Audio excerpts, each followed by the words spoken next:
Out of all the foods in the grocery store, meat might be your biggest source of toxicity if you do it wrong. I'm gonna take you through seafood, fish, chicken, beef. What do we buy, what to look for, how to make sure you don't have the toxicity that builds up in these animals. Bioaccumulation, the toxins ascend up the food chain. You're at the top of it.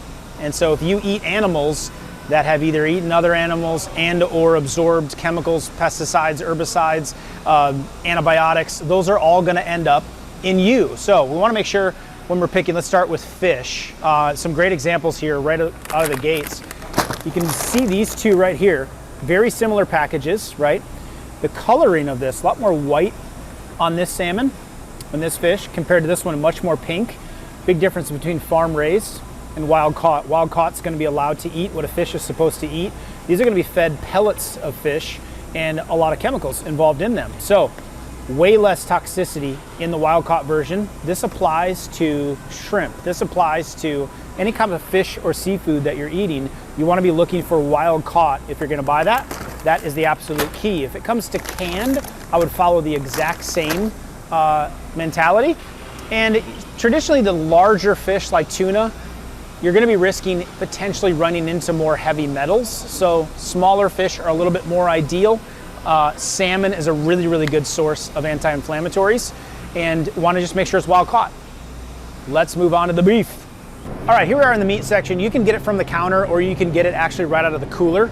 A couple of them I wanna point out right out of the gates here is I'll just grab a couple of the local grass-fed beef. So a couple of differences here. When we look at this one, it's pasture raised, no antibiotics ever, 100% vegetarian diet, but I'm not seeing that 100% grass-fed yet. So let's flip it over and see. Nothing on the backside there.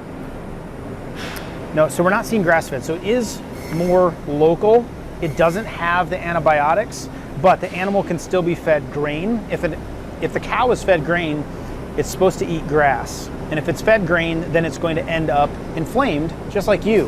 When you eat grain and sugar, you get inflamed. Your gut doesn't work properly. You get autoimmune diseases. So do they. So what we really want to look for is grass-fed is properly fed, okay? And then when it comes to organic or not organic, you can get natural ground beef that's grass-fed. That's going to be great. But if you can get it organic, that means the animal was fed properly. And it doesn't contain pesticides and herbicides. So its diet is more controlled, which means its meat is more controlled, which means when you eat it, that's way more controlled. So that's what we want to be looking for. That USDA organic grass-fed is very nice, but at minimum, make sure you're getting your beef with no antibiotics or no added hormones. You get enough of that stuff going in your system, you don't need more of it coming from your meat. All right, let's move on to chicken. So chicken's gonna follow a similar principle. A lot of times we want these birds to be roaming free. Now there's a very big gray area in that. I grew up in Iowa working on a chicken farm, and they were in a house where they had like a big farm barn where they had maybe a foot or two of space per bird. And so they're really jammed in there. And so then you get this concept of free range. Well, that doesn't really mean much, because that just might mean they could stick their head out a hole. Or at the farms we worked at, they were able to go outside this little electric fenced in area briefly throughout the day, and then they were put right back in, fed arsenic. And so that's how a lot of chickens are raised in this country. So we want farmers that are really paying attention to allowing the bird to roam, eat bugs, do what it's supposed to be, not just a vegetarian raised one. I actually don't usually go for the pure vegetarian bird, because that's not naturally what they eat. They grow a lot off insects, they roam free, and so we really want to be seeing free range, or we want it to be humanely certified. So it's a couple examples of these that we're looking for. So here's an organic one right out of the gates, compared right next to the traditional one. So if I was looking, there's definitely a difference in price, right? But this doesn't have antibiotics, it doesn't have hormones, it's a vegetarian diet, which is fine, but it is welfare certified. So they're humanely raised, which is gonna really pay attention to how the animals are being taken care of. However, this one can be fed more of an offset diet. So it might have some more chemicals that show up in its food versus the organic one. This chicken's gonna be fed way more of a chemical-free diet in order to make it to that organic certification. Obviously no antibiotics or hormones in that one as well. So we're looking for that pasture-raised organic chicken if we're going to buy it.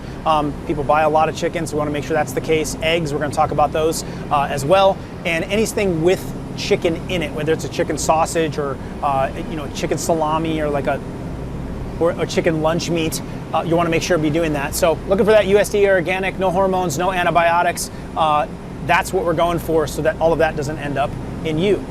Okay, finally, let's just move right on over to pork and finish this off. So, bacon lovers rejoice. You can have bacon, but I really want to make sure our friends over at Applegate can have a great one. Organic, right?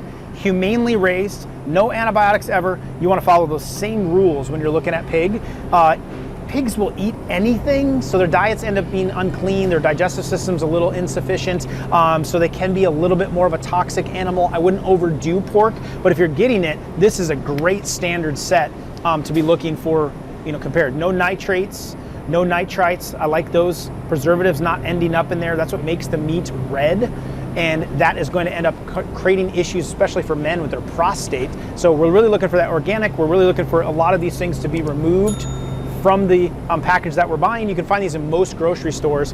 Organic would be the top, and then more of a natural with no antibiotics, no added chemicals to it. So that seems to be the trend with all different types of meats. You can make this expensive meat or this pricier meat or this investment into meat to lower the chemicals. You can make that bad by cooking it wrong. So don't mess it up. So I put below for you a link to our grilling guide to make sure that you're not messing up good, healthy foods, and that you can watch that and understand, okay, how to properly grill it to make sure that I don't make it a good food unhealthy. If you like those, subscribe to the channel. We'll keep bringing more solutions to make health simple.